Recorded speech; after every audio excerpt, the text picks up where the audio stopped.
Christmas എന്ന് കേൾക്കുമ്പോൾ കൊച്ചുകുട്ടികളുടെ പോലും മനസ്സിൽ ആദ്യം വരുന്നൊരു ചിത്രമാണ് ക്രിസ്മസ് ഫാദറിൻ്റേത്. അദ്ദേഹത്തിന് നൽകപ്പെട്ടിരിക്കുന്ന പേര് സാന്റാക്ലോസ് എന്നാണ്. നരച്ച് നീണ്ട താടിയും ചുവന്ന നീണ്ട കുപ്പായവും ചുവന്ന തൊപ്പിയും തോളത്ത് സഞ്ചിയും കയ്യിൽ നീണ്ട ദണ്ടുമായി പ്രത്യക്ഷപ്പെടുന്ന ആ രൂപം വളരെ കൗതുകം ഉണർത്തുന്നതാണ്. ക്രിസ്മസ് കാലത്ത് എല്ലാ വ്യാപാര സ്ഥാപനങ്ങളുടെ മുമ്പിലും, എന്തിനെ കള്ളുഷാപ്പുകളുടെ മുമ്പിൽ പോലും ഈ രൂപം വെച്ചിട്ടുള്ളത് കാണാവുന്നതാണ്. ക്രിസ്തുവിൻ്റെ ജന്മവുമായി എന്തോ ബന്ധമുള്ള വ്യക്തി എന്ന ധാരണ പൊതുജനങ്ങളിൽ ഉണ്ടായതും ഇതൊക്കെ കൊണ്ട് തന്നെയാണ്. ക്രിസ്മസ് ഫാദർ എന്ന ആ പേരും കൂടി കേൾക്കുമ്പോൾ ആ ബന്ധം കൂടുതൽ ശക്തമാകുകയാണ്. എന്നാൽ യേശുവിൻ്റെ ജനനത്തെ പറ്റിയുള്ള ബൈബിൾ പരാമർശങ്ങളിൽ എങ്ങും ഇല്ലാത്ത ആ മഹത്തായ സംഭവത്തോട് ഒരു ബന്ധവുമില്ലാത്ത ഒരു കഥാപാത്രം പിന്നീടുള്ള കാലത്ത് എങ്ങനെ ഇത്ര പ്രാധാന്യം നേടിയെന്നത് അത്ഭുതമാണ്. കേരളീയർക്ക് ഓണക്കാലത്ത് മാവേലി ഉണ്ടെങ്കിൽ ഓണവുമായി മാവേലിയെ ബന്ധപ്പെടുത്തിക്കൊണ്ടുള്ള ഐതിഹ്യവുമുണ്ട്.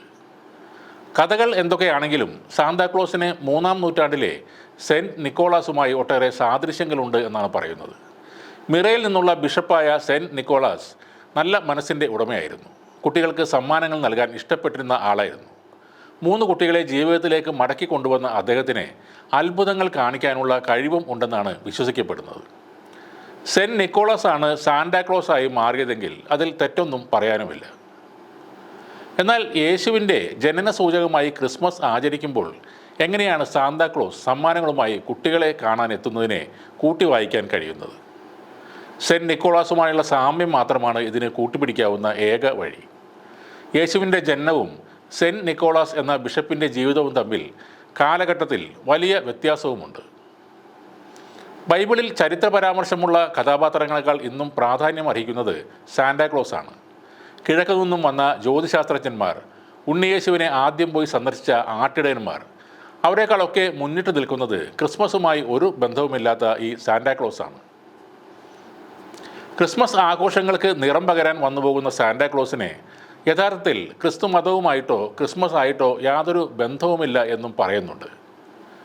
1931 കൊക്കകോള കമ്പനിയുടെ പരസ്യത്തിനായി ഒരു കലാകാരൻ വരച്ച് ഉണ്ടാക്കിയതാണ് ഇന്ന് നമ്മൾ കാണുന്ന ഈ സാന്റാക്ലോസ്.